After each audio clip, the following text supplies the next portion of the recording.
Ce programme vous est présenté par la région Grand Est. 24 heures en Alsace vous est présenté par le Crédit Mutuel. Une banque qui appartient à ses clients, ça change tout.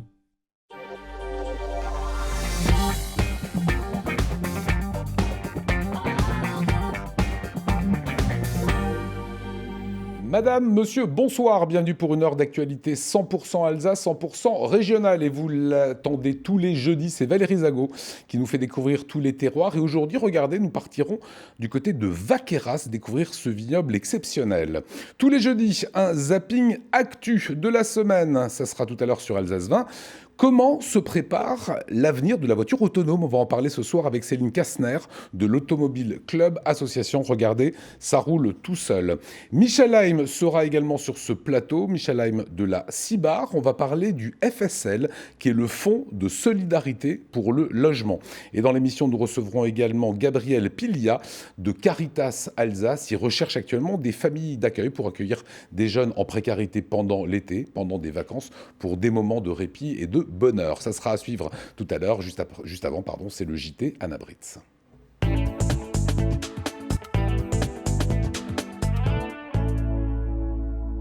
Bonsoir à tous et à la une de l'actualité ce soir. 10e journée de manifestation contre la réforme des retraites. 1 millier de personnes ont défilé cet après-midi à Strasbourg. Un pas de plus vers la collectivité européenne d'Alsace avec l'embauche prochaine d'un intervenant bilingue à Volgersheim.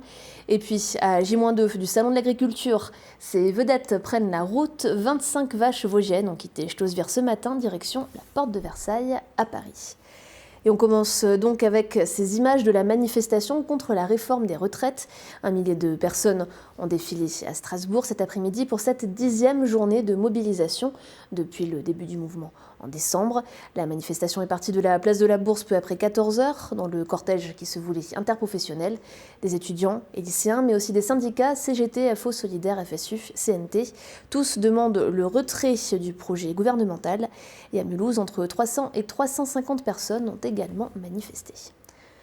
Dans 2 jours, la plus grande ferme de France ouvrira ses portes à Paris. Le Salon de l'Agriculture devrait une fois de plus accueillir quelques 600 000 visiteurs. Et les stars, c'est bien souvent les vaches. Et l'Alsace a ses chouchoutes en la matière, les Vosgiennes. 25 ont pris la route de la capitale ce matin. Elles devaient y arriver en soirée. Adrien Laby et Camille Roland les ont rejoints à quelques heures de leur grand départ. Elles sont achetées un peu rustiques et bien adaptées à nos montagnes. Ce sont les chouchoutes de Yannick, les vaches vosgiennes. Dans son étable, elles sont une trentaine, élevées principalement pour leur lait, mais aussi pour défendre un terroir. C'est notre race à nous, c'est notre fierté de la vallée, notre fierté pour le massif vosgien. C'est une race qui était en voie de disparition. Dans les années 1900, on avait 100 000 têtes. Et ensuite, après la guerre, dans les années 70, on en retrouvait plus que environ 3 000. Alors qu'au jour d'aujourd'hui, grâce aux éleveurs motivés et qui aiment notre race, on est à peu près dans les 10 000 bêtes au contrôle laitier. Parmi ces 30-là, 2 sont un peu les stars de l'étable. Elles sont sur le départ pour le Salon de l'Agriculture. Alors ici, il y a Izzy, qui est en 4e lactation. Donc dans la 3e catégorie, et à côté il y a Nanémone qui elle est au premier vélage, donc première lactation, qui est dans la première catégorie. Avant de prendre leur quartier porte de Versailles, ces dames s'apprêtent. 2 heures de toilette sont nécessaires avant de pouvoir faire les belles au concours. Oui, on les tombe pour que maintenant on voie bien le corps, pour qu'il n'y ait pas trop de poils. Nous on tombe pas les têtes, parce que dans la race on aime bien que les têtes ne soient pas tondues. Et après on tombe bien la mamelle pour qu'on puisse bien voir les caractéristiques de la mamelle, les veines de lait et tout ce qu'il y a, pour qu'elle soit bien belle pour le concours. Ces 2-là ne seront pas les seuls à partir. Ce matin, une dizaine d'éleveurs du massif et leurs bêtes se sont donné rendez-vous chez Yannick à Stoßwihr. En tout, 25 vaches vont monter dans le camion direction Paris. Maya, tu nous montres ta tête. Marie vous présente Maya et Pimprenelle, 2 Vosgiennes qu'elle a soigneusement choisies pour sa première participation au salon. Il y a l'esthétique, donc vraiment le standard de la race, l'aspect moucheté, il faut que les treillons soient noirs, les yeux aussi noirs, les oreilles, enfin vraiment collé au standard, en plus d'avoir une belle morphologie, Donc on regarde le dos, si le dos est bien large, la profondeur du torse aussi, l'aspect aussi des fesses, il faut des belles fesses bien rebondies, c'est des mannequins, c'est des mannequins. Voilà, c'est ce qu'on regarde essentiellement en allaitant.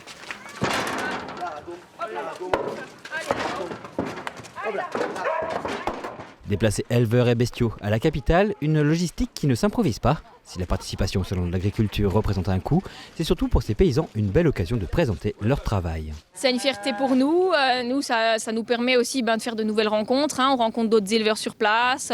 On peut un petit peu présenter ce qu'on fait aux Parisiens et aux autres gens qui viennent nous voir. Donc c'est vraiment enrichissant, que ce soit pour nous, pour la famille. Voilà, on a plein de choses à raconter après. Et on peut vraiment promouvoir nos animaux, notre race. Arrivée à Paris prévue dans la soirée, Maya, Pimprenel, Izzy, Anémone et leurs copines vous donnent rendez-vous dès samedi dans le hall numéro 1. C'est un pas de plus vers la collectivité européenne d'Alsace. À 11 mois de sa création officielle, un premier intervenant bilingue va être recruté dans le Haut-Rhin. Chargé de développer l'allemand dans les écoles et périscolaires du territoire, il sera basé au collège de Volgelsheim.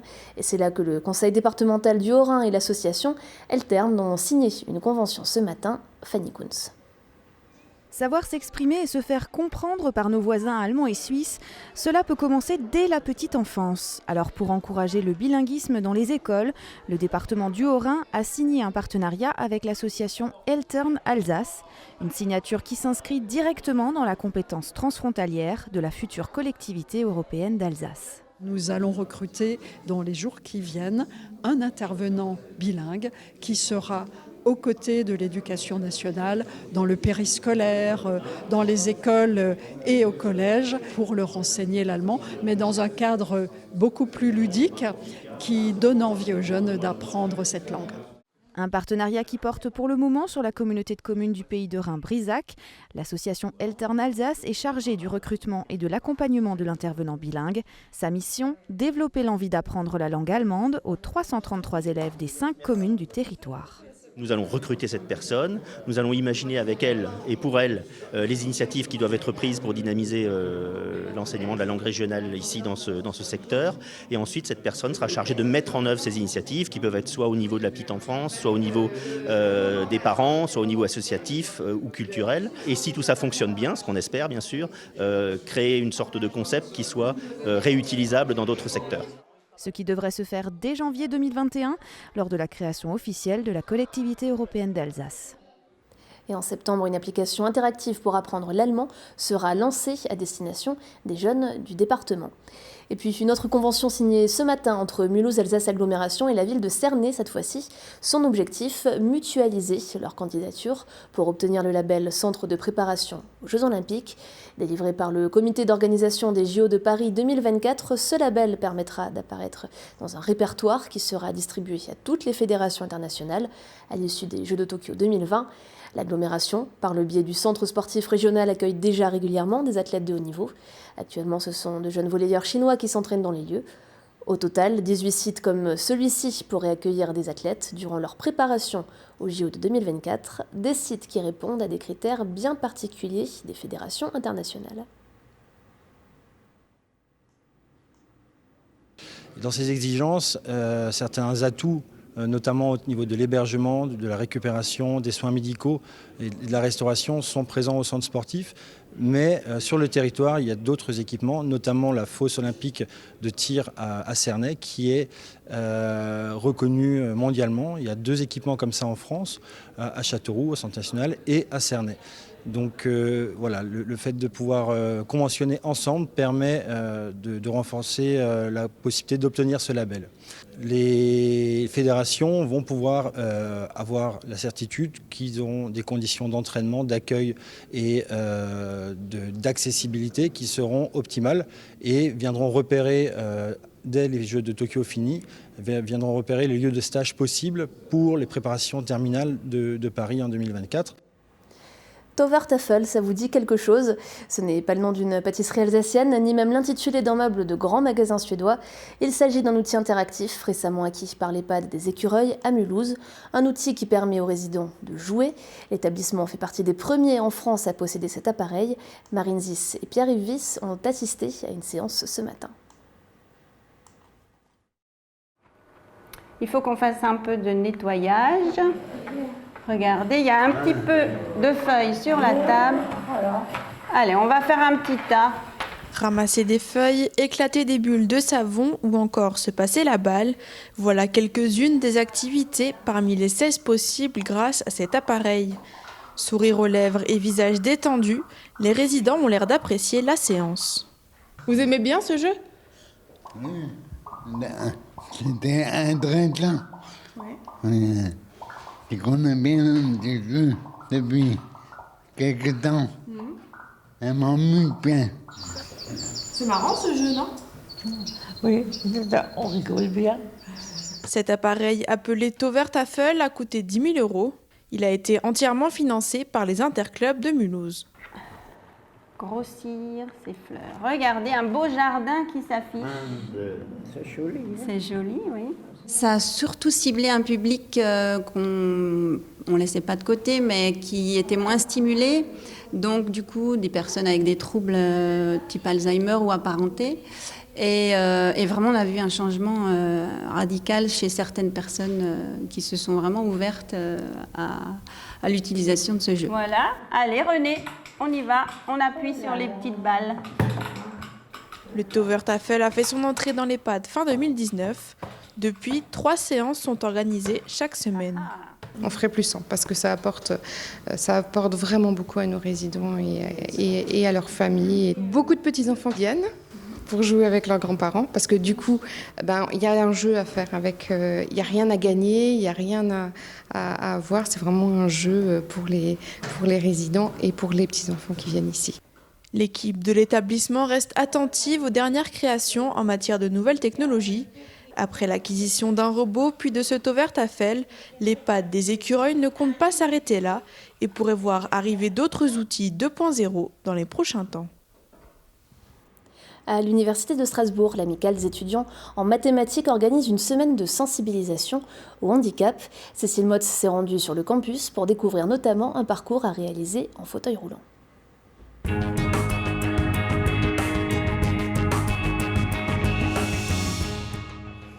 Aller du tram à la salle de cours en passant par la cafette, un parcours banal et quotidien pour la plupart des étudiants, mais qui se révèle souvent semé d'embûches pour ceux qui sont à mobilité réduite.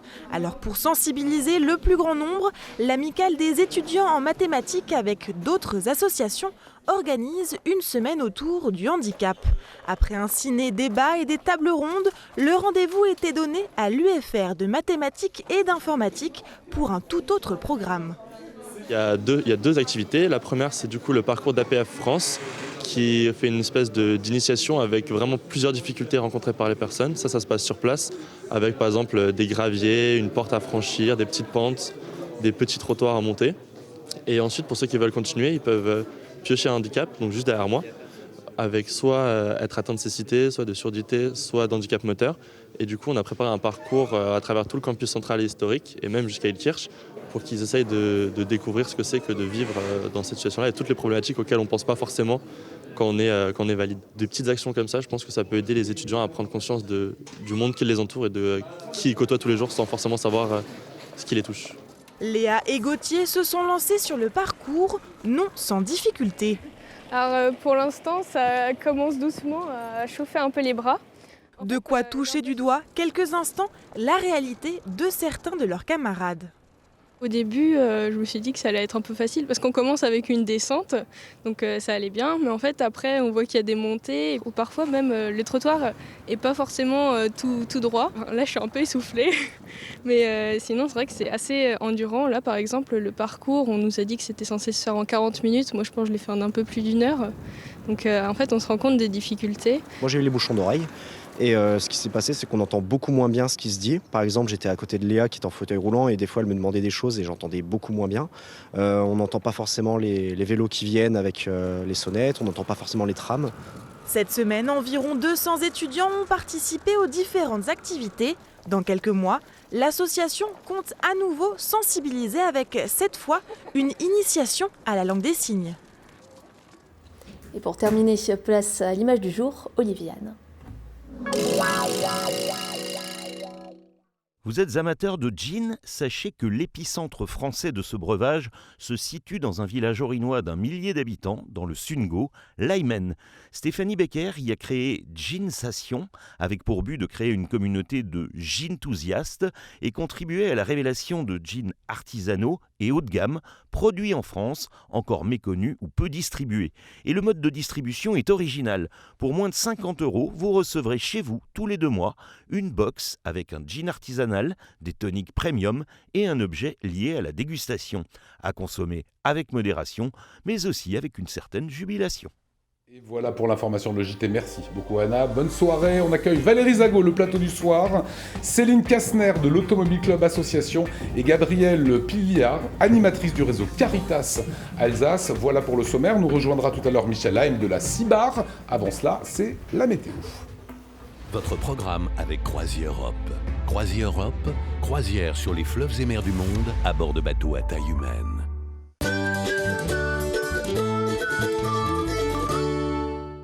Bonjour à toutes et à tous, ravi de vous retrouver pour votre bulletin météo de ce vendredi 21 février. C'est une très jolie journée qui s'annonce en perspective. Regardez, du soleil prévu vendredi au lever du soleil justement sur la quasi-totalité du territoire transfrontalier. Quelques petits nuages qui se promèneront dans le sud du Rhin ou encore dans le nord de la Suisse. Côté Mercure, par contre, ça se rafraîchit nettement. On frôlera les 0 degrés dans le nord du Bas-Rhin. Elles pourront même être négatives, notamment du côté du Ballon d'Alsace. Comptez 3 degrés pour Strasbourg ou encore pour Mulhouse. 4 degrés, la maximale du territoire alsacien, ce sera prévu notamment pour Orbourvire. L'après-midi, c'est les nuages qui gagnent du terrain. Vous le voyez, ils arrivent par le nord et ils descendront vers le sud. On aura 2 teams. La team nuages bas dans le nord et la team grand soleil dans le sud. Les températures, quant à elles, montent, mais elles seront en baisse par rapport à la veille. Comptez 7 degrés du côté de Saverne, Sarre-Union ou encore Wissembourg et 9 degrés pour le reste du territoire alsacien, entre 8 et 9 degrés également chez nos voisins allemands. On jette maintenant un coup d'œil sur vos prévisions de samedi avec un week-end très ensoleillé et du soleil pour tout le monde, pas de jaloux. Des températures en hausse, elles pourront atteindre jusqu'à 11 degrés samedi au meilleur de la journée en Alsace, entre 9 et 10 degrés dans la région du Bade-Wurtemberg, 10 degrés du côté de Bâle. Vendredi, nous serons donc le 21 février et nous fêterons les pierres d'Amiens. Le soleil se lèvera à 7h27 pour se recoucher à 17h58. On gagne encore 3 minutes de soleil. Je souhaite à toutes et à tous un super moment sur Alsace 20. À très vite. Salut!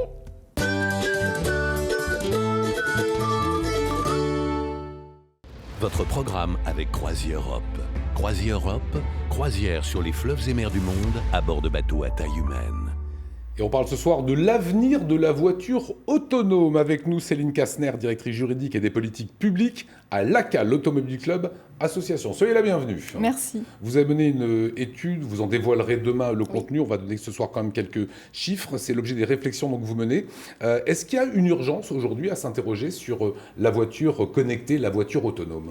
Les voitures aujourd'hui sont déjà très connectées, mais les voitures autonomes, ou ce qu'on appelle la délégation de conduite, arrivent très vite. Et c'est tout un enjeu en termes de réglementation notamment, et puis de transition entre un parc pas du tout automatisé pour l'ensemble du parc national, et puis les voitures qui arrivent avec les formations et les interrogations des usagers. La délégation de conduite, c'est de se dire, aujourd'hui on a déjà des voitures qui tournent un peu toutes seules, qui accélèrent toutes seules. Délégation de conduite, c'est je lève les mains, je regarde la voiture qui roule toute seule. Je passe le volant. Et les gens que vous avez interrogés, ils en pensent quoi?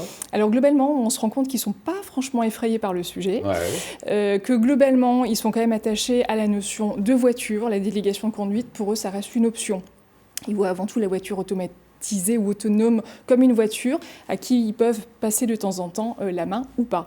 Et on se rend compte qu'ils sont encore attachés au profil assez classique du conducteur, qui serait nécessairement titulaire du permis de conduire, qui aurait un âge minimal. Bref, on se rend compte qu'on est encore accroché au schéma assez traditionnel du conducteur aidé la voiture, mais avec des vrais enjeux et des vraies craintes aussi qu'on a identifiés dans notre étude et qui seront, à mon avis, le socle de la réglementation à venir qu'il va falloir peaufiner. Alors regardez ce dessin, c'est les bénéfices évidemment attendus par la voiture de demain. Et vous allez voir maintenant ce dessin, c'est la même voiture et là ce sont les enjeux et les nouveaux risques. Alors bénéfices attendus, c'est quoi? C'est un confort. si on est dans sa voiture. C'est aussi un confort et c'est aussi avant tout plus de sécurité routière et on sait que c'est vraiment le levier de l'acceptabilité par le consommateur parce qu'on peut se dire que mécaniquement, si la voiture est plus automatisée, la machine devrait faire un peu moins d'erreurs ou commettre un peu moins d'infractions que l'humain, sachant que 90% des accidents sont liés à l'humain. Et à côté de ça, il y a les enjeux. Alors regardez de nouveau, c'est la même voiture toujours. Ouais. Et les enjeux, c'est de se dire, si cette voiture, un jour, elle a un accident, qui c'est qui est responsable? Exactement. Donc c'est des problématiques de responsabilité, de réglementation et aussi, on le voit, de données. Parce que votre voiture, elle sait à peu près tout de vous. Et ça inquiète. Ça inquiète parce qu'en termes de protection, de transmission, de collecte des données, là, on se rend compte, et c'est confirmé par l'étude qu'on diffusera demain, que l'usager, il a besoin de normes. Il n'aime pas toujours les règles, mais là, en l'occurrence, il les demande. Alors, ce qui est assez intéressant sur les automobiles d'aujourd'hui, la voiture qui avait aucune assistance, on va dire, ça c'est le niveau 1. Ouais. Le niveau 2, c'est déjà 2 assistances, mais des assistances qui paraissent presque ridicules aujourd'hui. C'est l'ABS, c'est considéré comme une assistance. Oui. Autrement dit, la voiture numéro 2, il y a encore 90% des gens qui l'ont. La niveau 3, c'est celle qu'on commence à voir un petit peu, c'est des Audi, des Volvo, des Tesla. Ça accélère un peu en fonction de la voiture qui est devant. Ça, c'est le niveau 3. Et je suis très étonné que le niveau d'après, c'est la Google Car. C'est-à-dire, en fait, on est vraiment... Un niveau élevé de délégation. Et le niveau 3, c'est le principe, c'est de dire qu'on reste sur la base d'un conducteur qui est supposé reprendre la main si le système le requiert. Donc c'est là où l'enjeu est clair en termes de responsabilité. Qui sera le responsable à bord de sa voiture? À quel moment il devra reprendre les commandes? Comment il sera averti qu'il doit reprendre les commandes? Et quelle sera sa responsabilité en termes d'infraction, en termes d'accident. Donc ça, c'est vraiment des bases qu'on doit poser sur la réglementation et le futur code de la route des robots. On peut se dire quoi? Que c'est quelle échéance? 10 ans? Oui, si tout va bien. Alors, pour les niveaux 3, les constructeurs savent faire. Après, il faut multiplier les expérimentations pour avoir un peu de ressources pour travailler dessus et préparer cette transition. Mais oui, on est sur l'échéance que vous évoquez. Alors, regardez ces images de voitures vraiment connectées. Dans un futur proche, les voitures pourront communiquer entre elles et même avec l'infrastructure.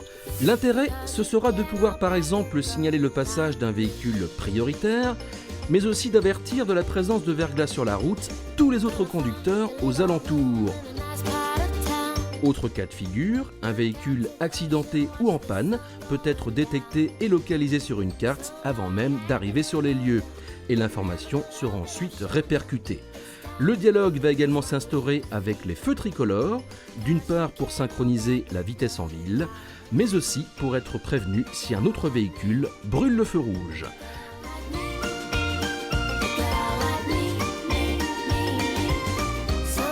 Le véhicule connecté est un autre levier puissant pour améliorer la sécurité sur les routes.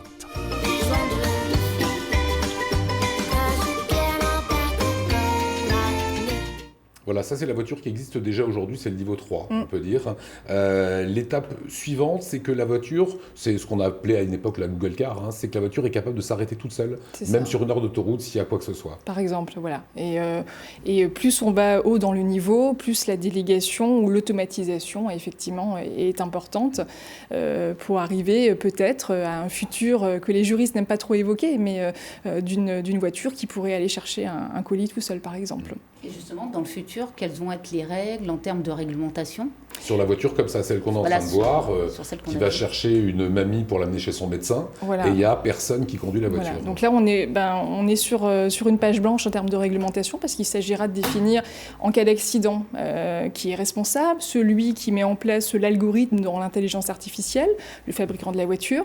Bon, bref, un ensemble effectivement de règles et de considérations techniques, juridiques, mais aussi éthiques. Et c'est là aussi, on se rend compte dans notre étude que les gens sont très très sensibles à ce sujet-là.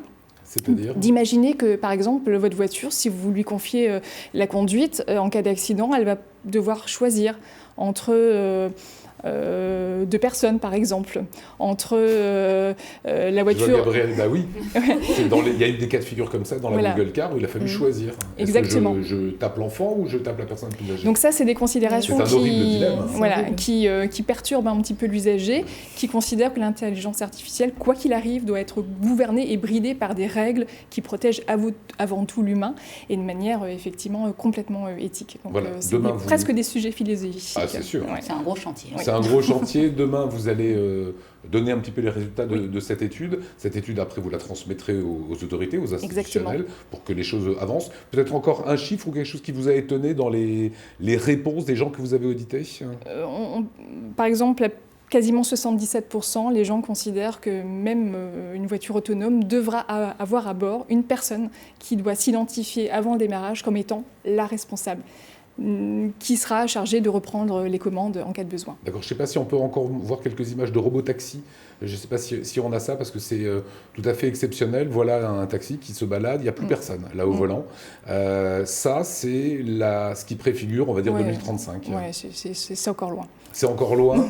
Comment on pourra arriver à ça avec le parc de voitures d'aujourd'hui? C'est tout le questionnement, c'est-à-dire la transition et le cumul entre deux types de voitures, et puis aussi la question de l'infrastructure, parce que les véhicules devront communiquer entre eux, évidemment, mais aussi avec l'infrastructure, c'est-à-dire les bandes blanches, les lignes qui devront être nickel et en très bon état pour avoir cette interaction. Donc c'est aussi des chantiers qui questionnent l'état de nos infrastructures et qui doivent les préparer. Voilà, vous restez avec nous, Céline? Oui, bien sûr. Merci pour ces informations, les spécialistes évidemment de l'Automobile Club Association. Vous regardez 24 ans en Alsace et tous les jeudis on vous propose une sorte de zapping, de best-of actu. C'est parti.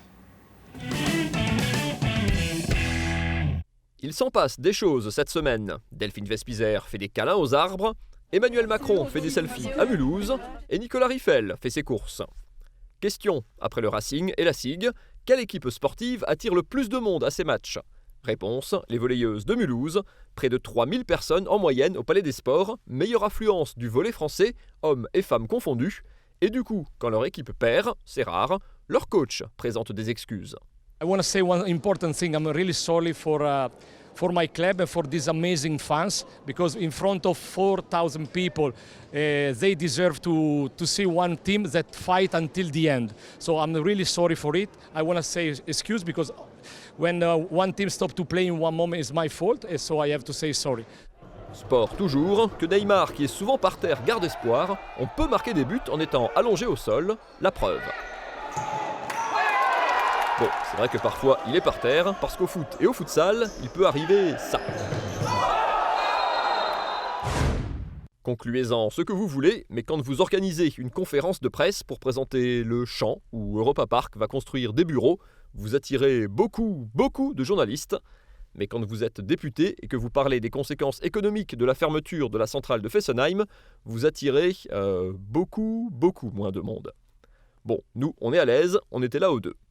Morale de l'histoire, la prochaine fois, Raphaël Schellenberger a qu'à dire qu'au lieu de parler de Fessenheim, il parlera juste de fesses, ça attirera sûrement plus de monde.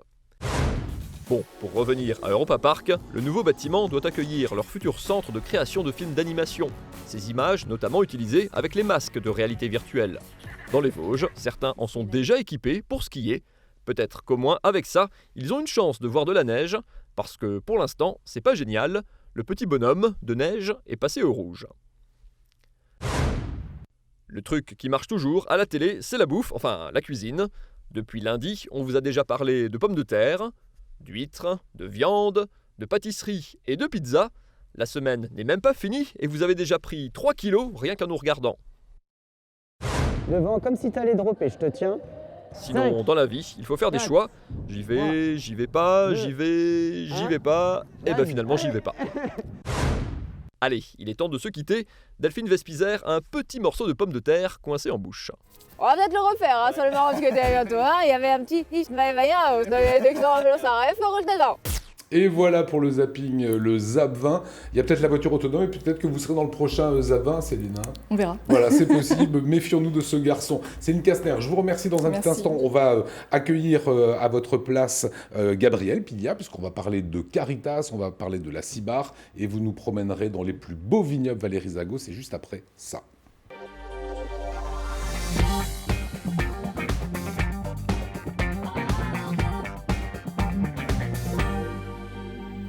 Et retour sur le plateau de 24 ans en Alsace, Gabriel, vous êtes avec nous. Nous ont rejoint également Michel. Comment allez-vous? Très bien, merci. On va parler de la Cibar dans un instant. Vous découvrirez du vin avec Valérie Zago et des terroirs. Avant cela, Gabrielle Pilia, vous êtes animatrice du réseau Caritas Alsace. On va parler de famille d'accueil, on va parler de vacances, on va parler de bonheur qu'on pourrait donner à des jeunes, des petits de 6 à 11 ans dans des familles d'accueil. Un petit mot d'abord sur Caritas Alsace. J'imagine que la plupart des gens savent ce que c'est, mais quelles sont vos missions?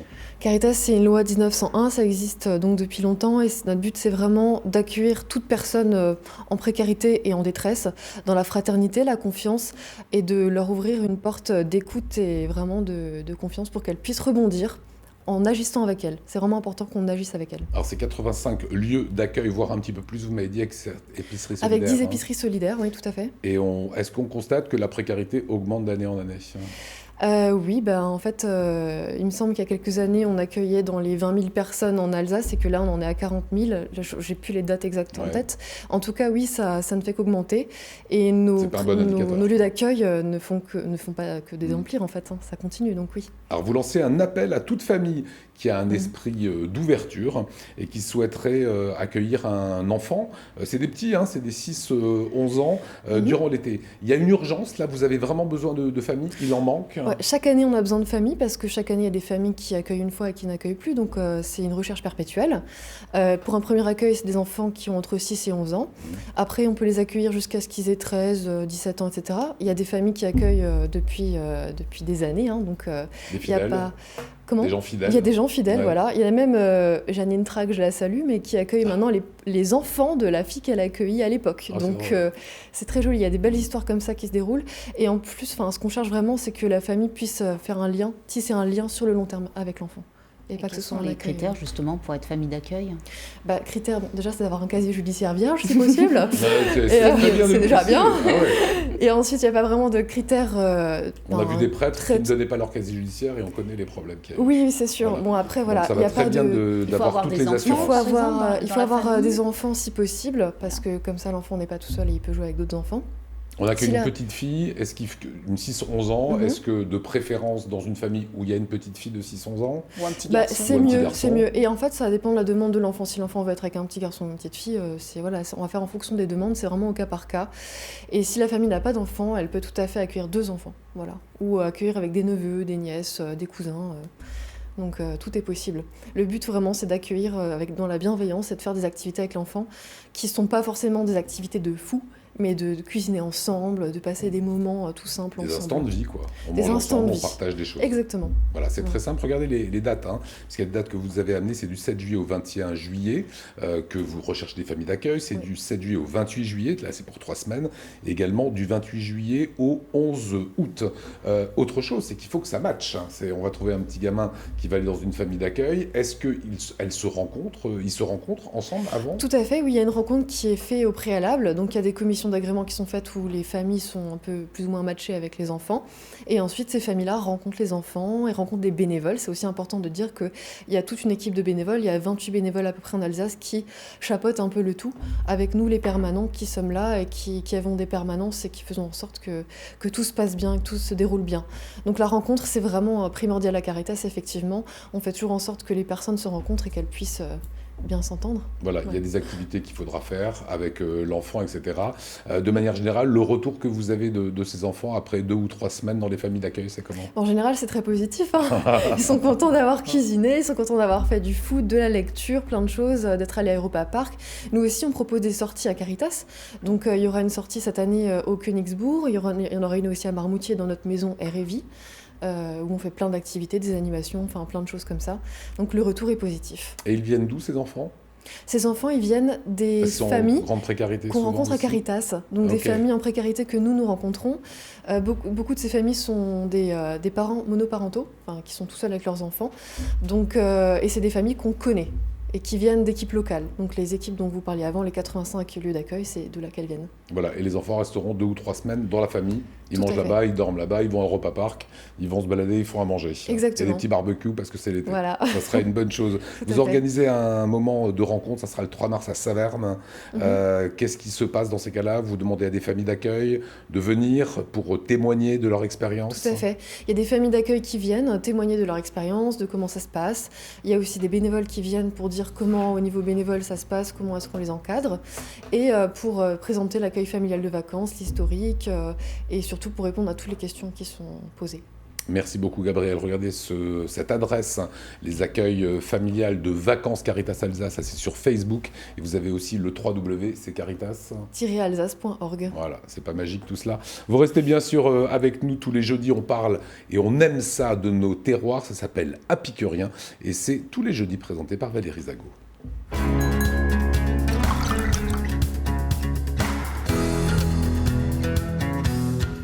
Au sommaire, je vous emmène dans la vallée du Rhône pour l'appellation Vaqueyras, donc on sera au sud, dans le domaine Brunelli, puis un livre sur les côtes du Rhône, et pour finir, mon coup de cœur en Alsace pour le Grand Cru Rangen. Alors vous êtes amoureuse de l'Alsace, mais vous connaissez très bien la vallée du Rhône, vous nous y amenez. Voilà, donc là on part, on va la mettre dans le bon sens, une petite carte des côtes du Rhône sud, donc nous sommes la petite tache rouge, c'est Vaqueyras, son voisin illustre, c'est Gigondas, on est juste à proximité des dentelles de Montmirail. C'est une appellation qui est essentiellement en terrasse sur 2 communes, Sarian et Vaqueyras.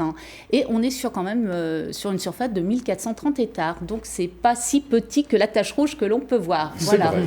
Voilà, vu de haut, c'est un peu différent. C'est un peu différent. Et c'est un vignoble qui est très ancien. Alors c'est un vignoble qui est très ancien. Comme l'ensemble des vignes de la région, elles ont été plantées par les Romains. Elle en tire l'origine de son nom, qui veut dire Valea Cadreria en latin, qui veut dire vallée de pierre. Alors même si c'est un sol sablo-argileux, il y a quand même de nombreux bancs de galets roulés, d'où son nom vallée de pierre. Et là où c'est Vaqueyras, c'est récent.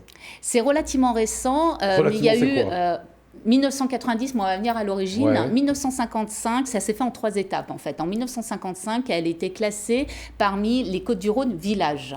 En 1967, toujours en Côtes-du-Rhône village, mais là, cette fois-ci, on a eu la mention Vaqueyras qui apparaissait en dessous. Et ce n'est qu'en 90, donc ça, c'est récent, où il y a vraiment eu Vaqueyras. C'est validé en 90, donc il y a 30 ans. Voilà, à peu près. Les cépages qu'on retrouve dans le Vaqueyras ? Alors, les cépages, alors déjà, juste pour petite information, c'est essentiellement rouge, pour 94% de l'appellation. Après, vous avez 4% en blanc. Voilà, il y a quand même du blanc à Vaqueyras et un petit pourcent en rosé. Mais, minéral, vraiment... le blanc Oui, bon, non, ça reste quand même ça reste des vins blancs plutôt amples, ouais. Avec du gras, de l'amplitude. Pour revenir au cépage, pour revenir au cépage, il me perturbe là ce soir. Donc pour revenir au cépage, c'est un vin d'assemblage pour en revenir au rouge. Il doit comporter 50% minimum de grenache noir. Ensuite, vous avez 20% minimum de syrah, 20% minimum de mourvèdre. Le reste sont des assemblages pour le 10% maximum restant, soit du Carignan, du Cinsault et d'autres cépages qu'on peut dire complémentaires. Pour les blancs, c'est Clairette, c'est Vionnier, Marsanne et Roussanne. Voilà pour les principaux cépages de cette appellation. Et vous n'êtes évidemment pas venu les mains vides. Non, toujours avec mon petit coup de cœur. Voilà. Alors mon petit coup de cœur, c'est le Vaqueyras, évidemment, 2017, jeune millésime. Le domaine, c'est Brunelli. Vraiment un domaine à suivre dans les Côtes-du-Rhône sud, parce qu'il ne fait pas que du Vaqueyras. Ce Vaqueyras a un nez très expressif sur des arômes de cassis, de cerise, de garrigue et légèrement poivré. En bouche, c'est un vin qui est très ample, qui est gourmand, qui est plein. Cependant, il a énormément de fraîcheur. La finale, on est vraiment sur des notes mentholées, anisées, qui renforcent côté fraîcheur.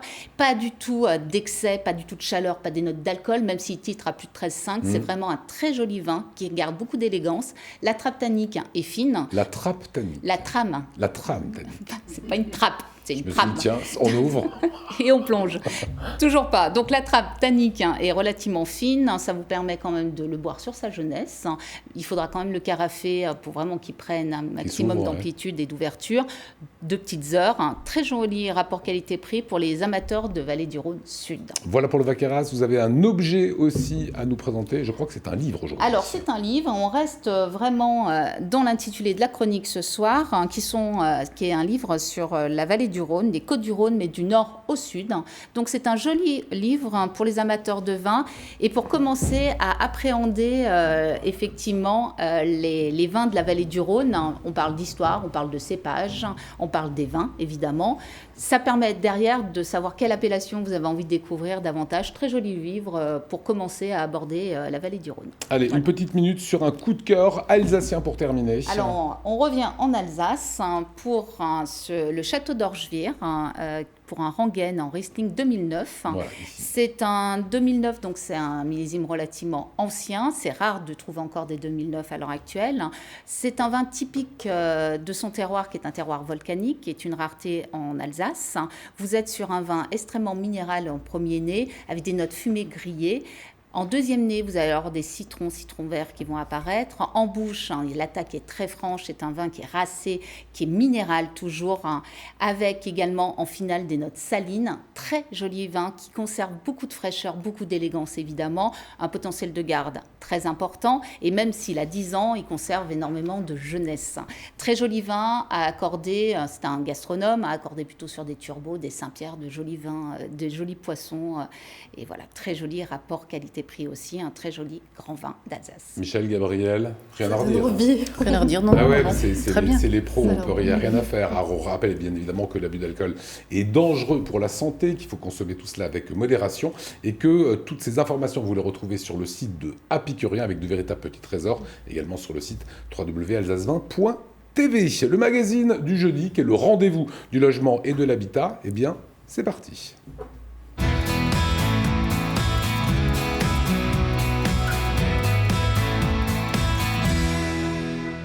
Comment allez-vous, Michel Heim ? Très bien, merci. On est ravis de vous accueillir, responsable du pôle location-vente à la CIBAR, et on va expliquer aujourd'hui ce qu'est le FSL. Vous connaissez le FSL ? Pas du tout. FSL, c'est pas mal. C'est le Fonds de solidarité pour le logement. C'est un dispositif qui peut vous aider lorsque vous avez des difficultés à payer votre loyer. Allez, on va voir quelques images dans un instant, mais en 2 mots, vous diriez quoi sur le FSL ? Alors en 2 mots, le Fonds de solidarité logement, donc c'est une aide du conseil départemental qui permet l'accès et le maintien dans le logement. Donc quand je dis accès, c'est dépôt de garantie, cautionnement du loyer et des charges vis-à-vis du propriétaire et effectivement prise en charge de la dette en cas d'impayé.